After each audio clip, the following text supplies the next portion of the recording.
أول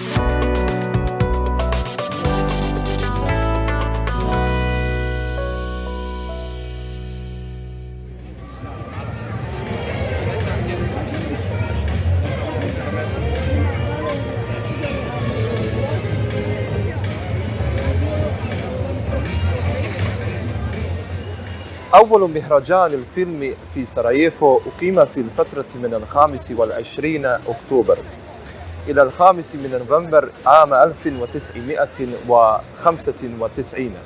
في هذا الزمان كان حصار سراييفو موجودا حول سراييفو، وقد توقع الناس أن الزيارة ستكون منخفضة، ولكن العدد من 15,000 شخص جاء لمشاهدة الأفلام التي كانت من 15 دولا مختلفة.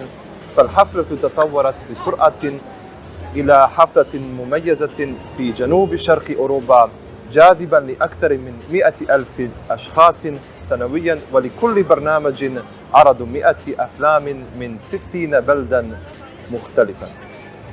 فإن المهرجان الفيلمي في سراييفو له مكانة مميزة عند المشاهدين، لأنه أصبح مشهورا في وسط نار الحرب البوسنوية، ولا بد أن يكون هذه المعلومة منقولة عبر الأجيال في سراييفو. معظم زائري المهرجان الفيلمي في سراييفو يذكرون أن الثقافة البوسنوية كانت مجتهدة لإيقاف الحرب في البوسنة عبر الفن الفيلمي والموسيقى والفنون الأخرى، فأصبح المهرجان رمزا من رموز الحرة لبلدنا في فتن الحروب. ومن أشهر الممثلين الذين زاروا هذا المهرجان روبرت دينيرو، أنجلينا جولي، براد بيت، أورلاندو بلوم، دانيال كريغ، مورغان فريمان، جون مالكوفيتش، مايكل مور، نيك كيف، مايكل فاسبندر وكثير من الآخرين.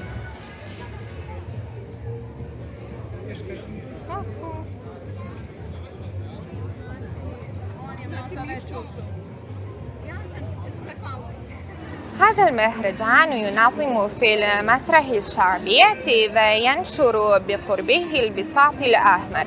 قد مشى على هذا البساط كثير من الممثلين الذين ذكرناهم. يمكنكم أيضا أن تجدوا المقابلات التاريخية مع هؤلاء الممثلين عبر الإنترنت. وقد تضمن المهرجان الفيلمي في سراييفو إلى اللجنة للفيلم الأوروبية التي تتكون من 11 مهرجانا. يرشحون الأفلام لإعطاء الجائزة لأفضل فيلم قصير في أوروبا. الفائزة في المهرجان السينمائي عام 2001 فيلم بوسني الأرض المحايدة لداني ستانوفيتش، فقد حصل على جائزة أوسكار في الدول المتحدة الأمريكية عام 2004. أما الجائزة للفيلم الأفضل في مهرجان سراييفو فقد سميت قلب سراييفو.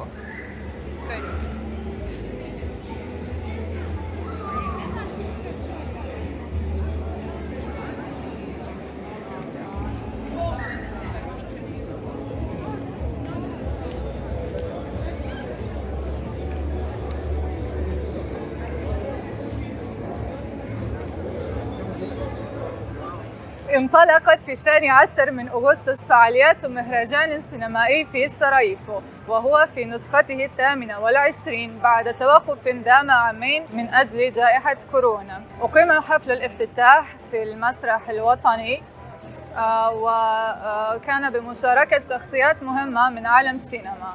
في نفس اليوم تم عرض فيلم مثلث الحزن، وهو الحائز على جائزة السعفة الذهبية. وتستمر فعاليات المهرجان حتى 19 من أغسطس الحالي، وتتيح لرواد السينما فرصة لمشاهدة 230 فيلما من 62 دولة مختلفة. من بين أشهر الممثلين الذين زاروا المهرجان في هذا العام ماتس مايكلسون وجيسي ايزنبرغ الذي حصل على جائزة تكريمية قلب سراييفو.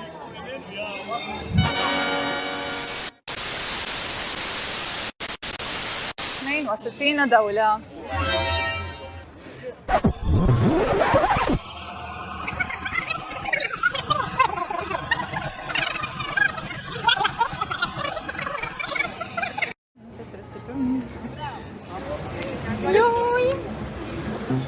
Da nisam preknut.